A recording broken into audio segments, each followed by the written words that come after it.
Hi everyone, this is Tim Brown and I'm your host of Jazz Notes. This is my 5th episode, so I'm moving along here.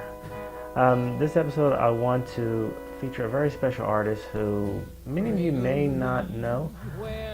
She was a jazz vocalist in the 1960s. Her name is Teri Thornton. And for this episode I'm going to focus on her first album titled Devil May Care. Before I begin, let me give you a little bit of bio information on her. Teri Thornton was born Shirley Enid Avery, September 1st, 1934, in Detroit, Michigan. She died May 2nd, 2000 in Englewood, New Jersey. Teri Thornton was an amazing vocalist. When I first heard a song from the album I'm going to feature on this episode, I immediately thought of the power and sultriness of Sarah Vaughan. I mean, she really does have the same kind of qualities as a superior jazz vocalist, and when you hear her, I mean, you can't help but think, wow, she's going to be hugely successful. And even in the liner notes, they even allude to that, and for some reason it never happened to her, never came about. She started out in the Detroit clubs in the 1950s, and she would later move to Cleveland and Chicago. In Chicago, she would run into Cannonball Adderley and Johnny Griffin, who would become big supporters of hers, and they would become instrumental in getting her first recording for Riverside in 1960, and it's that recording that I'm going to be featuring here, Devil May Care. There are two songs that I'm going to be playing throughout this podcast. One is Dancing with the Dark and Lullaby of the Leaves. And I'm going to give you a few seconds to listen to segments of those songs so that you can also get the sense of the power of this vocalist. I mean, she was truly amazing. Here's the album cover here.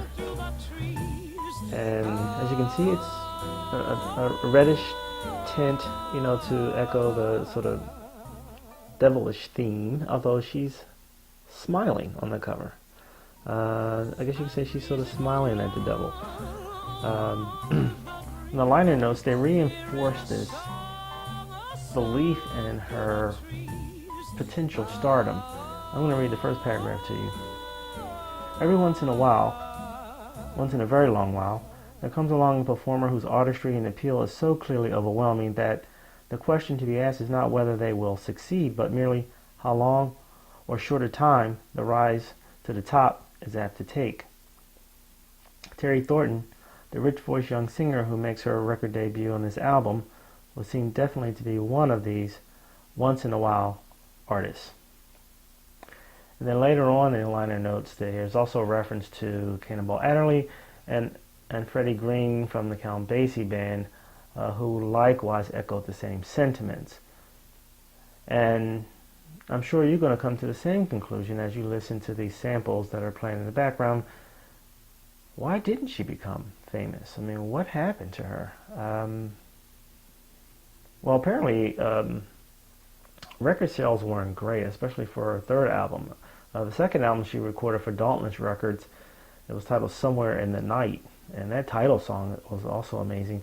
And her third album, also recorded in 1963, was titled Open Highway. And after that, her career seemed to plummet. Can't explain it, don't know why. And it wasn't until she resurfaced, she appeared in a talent contest. And I remember a friend of mine, Mark, who was a history teacher, and another jazz fan, and he had informed me that she had resurfaced and an article on her appeared in a newspaper, and I was like, you gotta be kidding.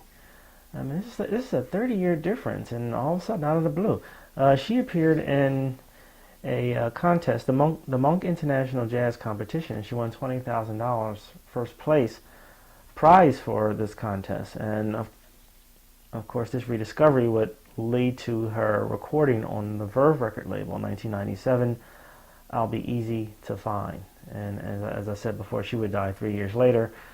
in 2000.